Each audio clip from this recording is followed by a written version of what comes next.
Hola a todos, bienvenidos al 7%, un podcast para hablar de sostenibilidad rentable. Hoy nos encontramos con un invitado maravilloso, Global Factor, un asociado a la Cámara Internacional de Negocios Climáticos con el fin de conversar. Bienvenido, mi querido Asier, ¿cómo estás? Hola, muchas gracias y gracias por la invitación al podcast. Pero por favor, para nosotros es un lujo contar contigo.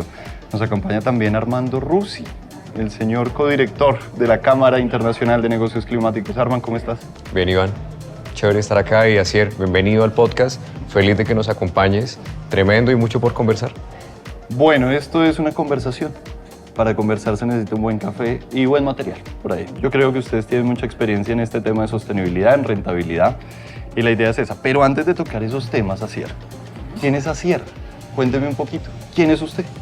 Pues Asier, soy del País Vasco, del norte de España, por eso el nombre, ¿no? Un poco que yo creo que aquí en Colombia conocéis mucho esas raíces del País Vasco y bueno, es una persona que muy ambientalista desde el principio, desde la cuna y bueno, pues me gusta un poco, ¿no? El fútbol mucho en ese sentido, me gusta el Atleti de Club de Bilbao, de lo que es un poco de donde es uno y la verdad es una persona muy normal, muy llana y que me gusta, muy familiar. Buenísimo. Ingeniero químico de formación, Sí. me dijo por ahí. Ingeniero químico es este tipo, imagínese. Ingeniero químico, como yo. Asier, de verdad es un lujo tenerte acá. Chévere empezar a hablar de Global, de qué están haciendo, qué está pasando, cuál es ese landing que están haciendo en Colombia.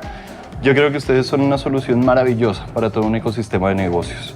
Siento que las grandes empresas los pueden ver como un muy buen aliado y siento que por ahí se pueden generar conversaciones muy poderosas. A mí me encantaría empezar a hablar de por qué Colombia. ¿Por qué aterrizamos en Colombia, Asier? Pues en realidad tampoco es algo muy fortuito, es decir, ya Global Factor como tal somos una consultora internacional que ya llevamos tiempo, ¿no?, por este lado del charco en Latinoamérica y el Caribe. Este año hacemos 20 años en ese sentido y es un placer, ¿no?, cumplirlos, ¿no?, viniendo a Colombia y especialmente aquí en Bogotá, pero prácticamente desde que empezamos 5 o 6 años después dimos el salto a México, nos fue bien, seguimos allí con oficina. Si bien es cierto, no solo trabajábamos allí, sino que hemos trabajado por toda Latinoamérica, también por toda Europa, bueno, por todo el mundo, porque también tenemos experiencias en África, en Asia.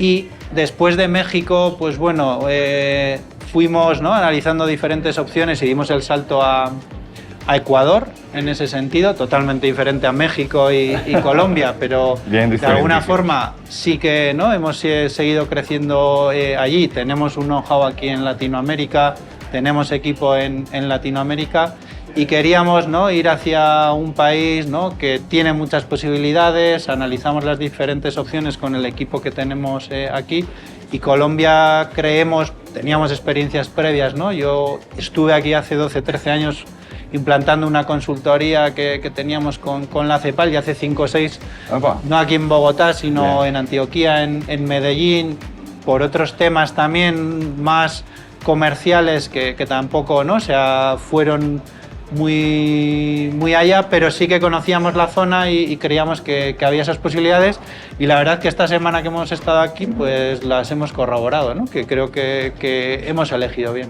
Alta semana, ¿no? Reuniones, un buen número de contactos, alianzas, 20 años, más de 5.000 proyectos ejecutados. Eso está interesantísimo. Oiga, Armand, si yo le preguntara qué es Global Factor, ¿usted qué me responde?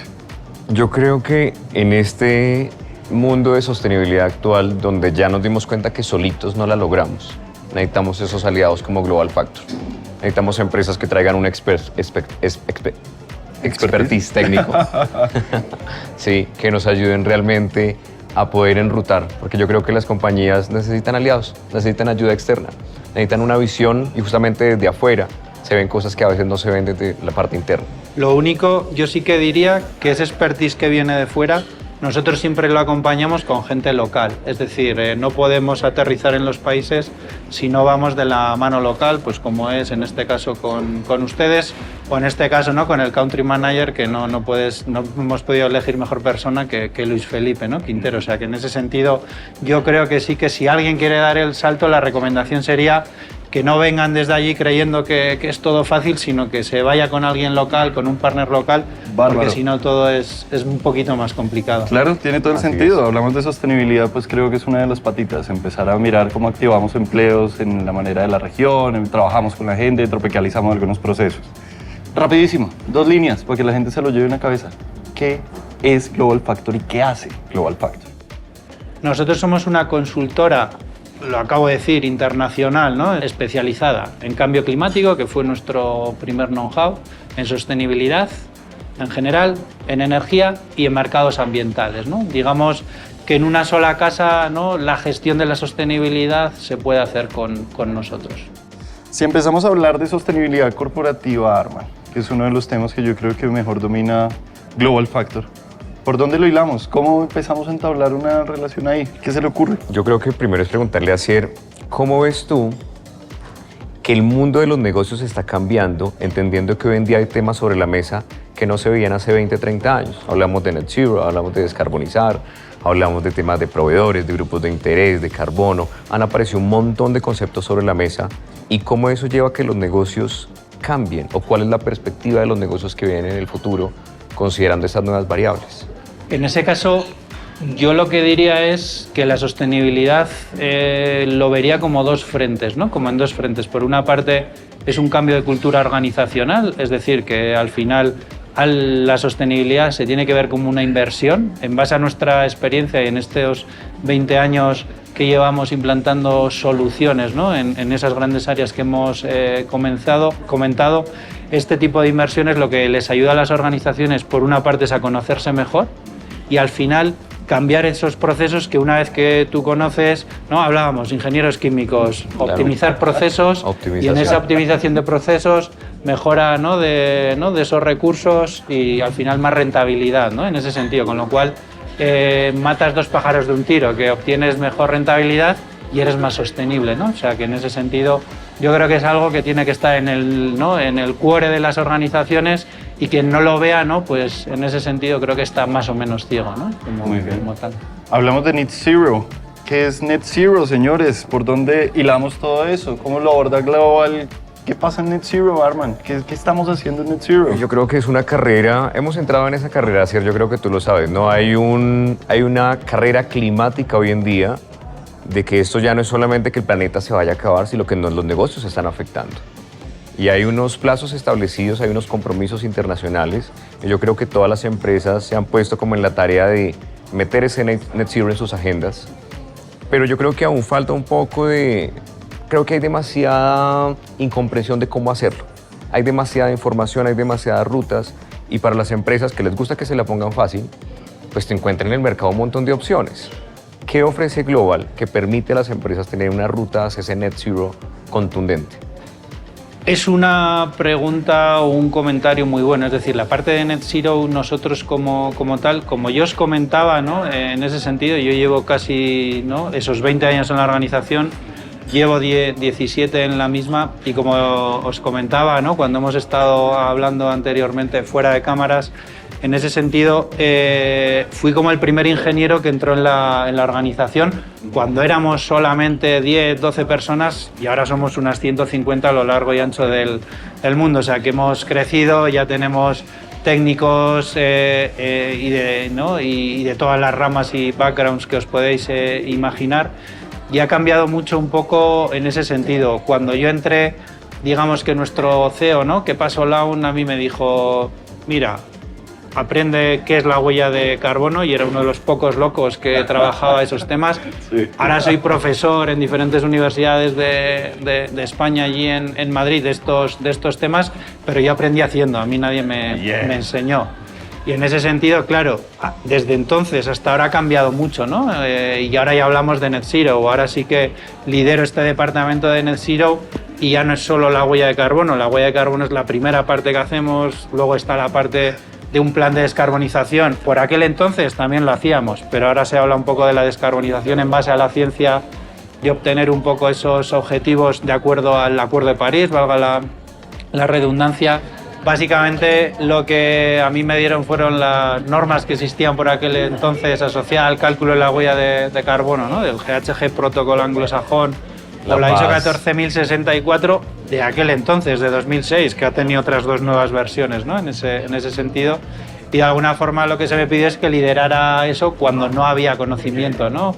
Venía además de un mundo de análisis de ciclo de vida, que nadie creía en ese sentido en este producto, que ahora en cambio con todo el tema de la economía circular, declaraciones ambientales de producto, es un producto que nosotros trabajamos y se está desarrollando, pero por aquel entonces era como algo tan complicado que no se veía que se podría reportar a la alta dirección, ¿no? Este tipo de indicadores. Entonces, digamos que yo empecé liderando, ¿no?, este tipo de proyectos en empresa privada en Global Factor, eso hace casi 17 años, y ha sido todo un mundo hacia ese cambio, esa transformación hacia el net zero, ¿no?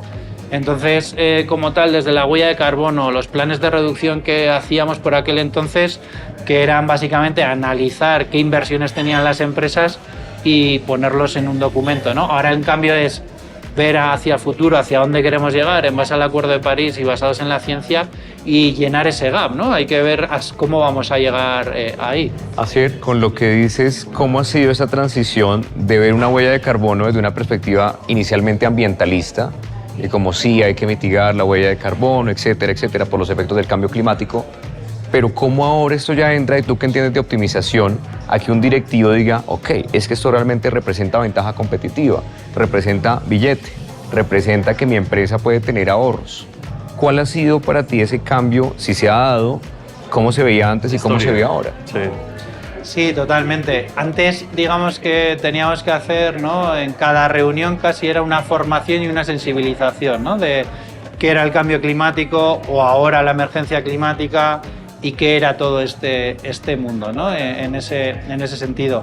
Ahora ya, por así decirlo, las grandes empresas tienen por una parte mucha presión de los stakeholders, de los inversionistas, en el cual al final, mediante los reportes de sostenibilidad, ya les están evaluando cómo están gestionando, pero no solo desde el punto de vista de la mitigación y el cálculo de la huella de carbono. Dentro del departamento de Net Zero metemos también los riesgos y oportunidades asociados al cambio climático, con lo cual ya era un mundo que no casaba, ¿no? Sí que se hablaba al principio, estaba muy separado cuando empezamos, cambio climático, mitigación y adaptación. Ahora ya es todo junto, se analizan los riesgos y oportunidades, se analiza el cálculo de la huella de carbono, se analiza un plan de descarbonización en ese sentido, y hay toda una iniciativa de reporting, como os comentaba, ¿no?, desde la Unión Europea, que aquí, en base a estudios que se han hecho, llegan en 2-3 años, ¿no? Y como tú comentabas antes, se latanizan, ¿no?, en ese sentido, y se adaptan un poco a la realidad local. Nosotros lo que traemos en ese sentido es con el conocimiento de este tipo de iniciativas allí, y con la gente local luego lo trabajamos, ¿no?, con la realidad de aquí, con lo cual yo creo que de alguna forma le damos ese plus. Y además de todo lo que te comentaba, tiene un enfoque muy de mercado, ¿no?, porque estamos hablando de la huella de organización, pero por aquel entonces también hablábamos de la huella de producto, que todavía hoy en día lo trabajamos. ¿Por qué? Porque desde la Unión Europea, Estados Unidos, ya se pedía este tipo de requerimientos para estar en el mercado, es decir, para seguir un poco vendiendo este tipo de productos, ¿no? Entonces, como tal, es algo que al final, ¿no?, está en la idiosincrasia un poco de las organizaciones, y que ya ha llegado y es un poco, digamos, más fácil de llegar hacia ellas, porque es algo que ya se les está pidiendo, ¿no? Buenísimo. Bien. Oiga, Asier, ¿descarbonización rentable? ¿Es rentable la descarbonización? Hablamos de riesgos, oportunidades, el sector financiero ya tiene un apetito. ¿Para ustedes es rentable la descarbonización? Totalmente. Como decíamos, al final la descarbonización es una oportunidad, o sea, no hay que verlo, ¿no? Digamos, hay organizaciones, ¿no?, que me viene a la cabeza un dibujo, un meme, ¿no?, en ese sentido, que seguro que lo habéis visto, de cuando nos está lloviendo y quien se pone el paraguas bien o el quien lo pone al revés y dice voy a coger el agua y lo voy a aprovechar, ¿no? Sí. Entonces es un poco, la descarbonización es una oportunidad, ¿no? en ese sentido. Entonces, como tú bien decías, hay financiación sostenible desde el sector bancario. Entonces nosotros tenemos también mucho expertise con esa parte de financiación sostenible, ayudar a los bancos a sacar esas líneas de negocio para ayudar a las organizaciones. Las organizaciones que están trabajando en todos estos planes de net zero, descarbonización, reporting, toda la parte, no solo esto, toda la parte, ¿no?, de la biodiversidad también, Sí. que ahora también está... Emerge. Aquí además, ¿no?, vais a ser parte Tenemos la de la COP de COP, biodiversidad ¿no? este Entonces, era algo que no podía faltar y dentro de nuestro departamento, naturalmente, las soluciones basadas en la naturaleza y proyectos de biodiversidad están en el día a día y más con la nueva iniciativa del TNFD, ¿no? Entonces, esa parte de financiación climática o financiación sostenible, mejor dicho, desde los bancos, y luego la parte de descarbonización per se, con un poco las líneas un poco también marcadas por la administración pública, que al final el cambio de mix energético de los diferentes países, el cambio modal, todo eso ya per se va a cambiar la huella de carbono de las organizaciones sin hacer nada, un cambio transversal en el cual te va llegando. Si además añadimos las medidas que tú introduces dentro de la organización, eficiencia energética, que ya todas las empresas están trabajando, la herramienta de ecodiseño para trabajar un poco desde el punto de vista de trabajar con la cadena de valor, materias primas, mejores productos. Como bien decíamos, somos ingenieros químicos, optimizar procesos al final. No sé en este caso, pero a nosotros en Le España encanta, se nos este tipo llama tuberos. de ese equipo, hermano. Así que al final que los ingenieros químicos no es ya por background trabajamos este tipo de cosas. Buenísimo. Tocas un tema muy importante que yo creo que lo estamos trabajando mucho desde la Cámara, a lo que nosotros denominamos advocacy. Incidencia política, armonización de actores, hacer cosas. Arman, ¿cómo lo estamos trabajando? Porque Asier pone un punto muy interesante sobre la mesa. Esto obviamente se puede trabajar desde la parte privada, desde las consultoras, pero si no tenemos un playground para jugar con unas normas como muy fit, muy a la medida, que correspondan realmente a la realidad, pues nos va a quedar un poco difícil, ¿no? Yo creo que lo que estamos viendo un poquito es que todo el boom climático ha generado una oleada de normativa climática. Y los gobiernos, yo creo que hoy en día más que nunca necesitan acompañamiento para entender eso. Lo hablábamos hace un momento detrás de cámaras, es desde la parte técnica realmente que se logran hacer cambios y ajustes también pues, contundentes y basados en ciencia. Y vemos que muchos gobiernos están empezando a generar normativa climática, de pronto sin ese acompañamiento técnico. Lo que hacemos justamente desde Advocacy es acompañar técnicamente a los gobiernos para que la normativa y la política pública pues, responda a la realidad del mercado, entendiendo toda la parte global, pero que sea un habilitador más que un restrictor. Y tú hace rato nombrabas el caso de Europa. Yo creo que es muy interesante ver Latinoamérica y la región, porque básicamente todo lo que pasa en Europa se aterriza en un par de años en Latinoamérica. Llega. Entonces es como si viéramos un poquito el futuro, hacia dónde vamos, y yo creo que ahí hay una oportunidad muy interesante y cómo lo está viendo Global en esta parte de normativa en Latinoamérica. Estamos alineados, nos falta, eso cómo se ve allá, o de pronto también Europa puede ser que esté buscando nuevas perspectivas, porque Bien. vale la pena también plantear que la realidad latinoamericana es distinta de la europea y no todo lo podemos cascadear. Tal cual. Y es algo que le decimos a los gobiernos en la región. No todo se puede cascadear, no todo es copy-paste. También tenemos que generar modelos distintos y, ¿por qué no, nutrir a Europa de cómo se puede hacer de otra forma? Totalmente de acuerdo. Al final hay que trabajar desde las lecciones aprendidas, ¿no? O sea, en la Unión Europea estamos trabajando mucho con las leyes de cambio climático y transición energética, que en todos estos temas que estamos hablando acaban en registros de huella de carbono, que, ¿no? Como bien decíamos, ¿no? Antes no había formación en ese sentido, pero yo en las clases que doy ahí en la universidad siempre pongo ya no solo en valor este tipo de iniciativas, ¿no?, que hay en la Unión Europea, sino las que hay aquí, porque ya estos registros de huella de carbono, como el que tenemos en España, que hasta este año, y este año, ¿no?, hoy aquí estamos, 16 de febrero, Sí. pues en ese sentido todavía es voluntario, pero el año que viene ya es obligatorio, Claro. es un compliance este registro en España. pero ya en México, por ejemplo, ya lleva tiempo siendo, ¿no?, obligatorio un registro de huella de carbono, con lo cual sí que se nos dan lecciones, ¿no? Muchas veces vamos por detrás. En México, como veis, ya es obligatorio. En Ecuador pasa un poco lo mismo, desde el año pasado ya es obligatorio, y en España pues vamos un poco por detrás, aunque sí bien es cierto que ahora hay un boom, y no solo vamos a tener el registro, ¿no?, en ese sentido estatal, sino que cada comunidad autónoma va a tener el suyo propio. Y cuando llegas aquí, lo que sorprende es eso, ¿no?, que muchas empresas ya les hablas de estas iniciativas y están preparadas para ello, porque están con el foco en qué se está haciendo allí, y a nivel administración pública es un poco lo mismo, ¿no? Sí que hay que adaptar y se adapta, y si no sería un fallo, ¿no?, como tal, sería un error, porque en este tema ya no solo de ambiental, de la sostenibilidad, ESG, por ejemplo, la pata social no es lo mismo aquí que allí, con lo cual hay que adaptarlo. Entonces, en ese sentido yo estoy de acuerdo a que se adapte, toda la normativa, digamos, sea un poco más local, con el expertise un poco y el foco, ¿no?, de allí y las lecciones aprendidas. Yo creo que al final permite comerciar.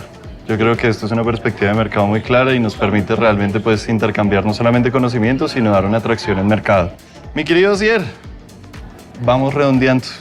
Perfecto. Y yo le quiero hacer 2 preguntas más la que le voy a hacer este tipo. Primera, ¿qué es para usted y para Global la sostenibilidad rentable? ¿Qué es eso? ¿Cómo le decimos a la gente, no solamente a los corporativos, a la gente que está metida en este rollo, sino a cualquier persona? Oiga, la sostenibilidad es rentable. ¿Cómo lo puede definir Asier y cómo lo puede definir Global? Básicamente yo creo que es un poco, ¿no?, todo lo que hemos estado hablando, ¿no? La sostenibilidad per se es rentable, ¿no? O sea, como hemos dicho, todo este tipo de servicios bajo la sostenibilidad, de implementación como tal, desde el cálculo de la huella de carbono, descarbonización, análisis de riesgos y oportunidades, es una mejora ¿no?, dentro de la organización. Lo que nos ha pasado muchas veces en base a nuestra experiencia es lo que os comentaba antes, ¿no?, que es un proceso de conocimiento, ¿no? Nosotros trabajamos mucho con los departamentos de medio ambiente de las organizaciones y al final es muy transversal. Digamos que son, si me permitís la expresión, los pesados que están tocando al resto de departamentos, recopilando datos, que siempre es lo más complejo, ¿no?, en ese sentido. Y son los pesados que están ahí pidiendo todos los datos para, desde un punto de vista científico, trabajar, ¿no?, toda la parte de descarbonización y todo lo que se pide. Entonces, ya con este tipo de análisis lo que estás haciendo es optimizando, ¿no?, todos los departamentos, mejorando, y con este tipo de trabajos os sorprendería lo que, ¿no?, uno descubre, las propias organizaciones descubren una vez implementado, ¿no?, este tipo de servicios, que al final hasta ellos mismos muchas veces analizan, bueno, yo creo que nuestro mayor foco de emisión es este, pero cuando ya se meten, pues se dan cuenta que es este otro, por un poco mejora de ese conocimiento, ¿no? Entonces, total, la rentabilidad viene per se con la implementación de un departamento y este tipo de trabajos como tal. ¡Buenísimo! ¿Usted qué piensa, doctor Rusi? Yo le tengo que hacer una pregunta dura. Me gusta, bien. Nunca antes en la historia de la humanidad se ha hablado tanto de sostenibilidad. Pero si miramos los indicadores globales, miramos el Circularity Gap, miramos las emisiones, miramos la meta que era 1.5, que ahorita ya va en 2, estamos peor, estamos jodidos. Y yo creo que nos hemos convertido en empresas que a veces decimos somos sostenibles. Nosotros hemos planteado hace algún tiempo y discutíamos de que el concepto de sostenibilidad se tenía que eliminar. Si algo no funciona, eliminémoslo. La pregunta es, ¿lo eliminamos? ¿Nos inventamos algo más? ¿O tal vez el tema es eliminar la sostenibilidad como fin último? Porque las empresas dicen, soy sostenible porque tengo un producto con mejor desempeño climático. Eso es bien, pero no te hace necesariamente sostenible. O eliminamos esa meta de ser sostenibles y entendemos que esto es un camino que debemos empezar a construir.